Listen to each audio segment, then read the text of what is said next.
সড়ক দুর্ঘটনায় পা হারানো রাসেলকে ক্ষতিপূরণের টাকা না দিতে একাত্তা পরিবহন মালিক সমিতি। সংগঠনটির পক্ষ থেকে চেম্বার আদালতে ওই আদেশ স্থগিত চাওয়া হয়েছে। তবে মামলার আইনজীবী আব্দুল মতিন খসরুকে না জানিয়েই চেম্বার আদালতে যান তারা। এতে মামলা লড়তে রাজি হননি মতিন খসরু। এদিকে আবরারের পরিবারকে 10 লাখ টাকা ক্ষতিপূরণ দেওয়ার আদেশ বহাল রেখেছেন আপিল বিভাগ। যাত্রাবাড়ি ফ্লাইওভারে পা হারানো রাসেলের মামলাটি শুনানির জন্য কার্যতালিকায় আসবে বুধবার। এর আগে গেল 4 এপ্রিল হাইকোর্ট বলেছিলেন 10 এপ্রিলের মধ্যে টাকা না দিলে 11 তারিখ থেকে কোনো টিকিট বিক্রি করতে পারবে না গ্রিন লাইন। তবে এখন পর্যন্ত দেয়নি একটি টাকাও।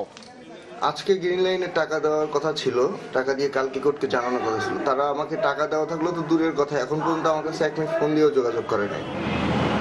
মামলাটির বিরুদ্ধে এবার একাট্টা হয়েছেন বাংলাদেশ পরিবহন মালিক সমিতি। হাইকোর্টের আদেশটি স্থগিত চেয়ে চেম্বার জজ আদালতে আবেদন করেছে তারা, যেটি লড়ার কথা ছিল সাবেক আইনমন্ত্রী আব্দুল মতিন খসরুর। তবে সব শুনে মামলার শুনানি করতে রাজি হননি তিনি। সেটা একটা হৃদয় বিদারক ঘটনা। আমি মানসিকভাবে আপনার ভিকটিমের পক্ষে, তো আমি টাকার জন্য তো ওই পক্ষে যেতে পারি না। গ্রিন লাইন ক্ষতিপূরণ দেবে কিনা জানতে চাইলে তাদের আইনজীবী বলেন এ ব্যাপারে এখন পর্যন্ত তার সাথে কোনো যোগাযোগ হয়নি। তবে একটি সূত্র জানায় আগামীকালের মধ্যে টাকা দিতে পারবে না পরিবহন কোম্পানিটি।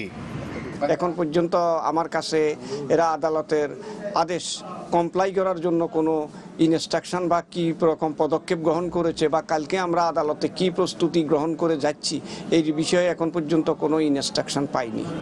এদিকে রাজধানীর বসুন্ধরা এলাকায় নিহত বিইউপির ছাত্র আবরার আহমেদের পরিবারকে 10 লাখ টাকা দেওয়ার আদেশ বহাল রেখেছেন আপিল বিভাগ। মাসুদুর রহমান, চ্যানেল 24, ঢাকা।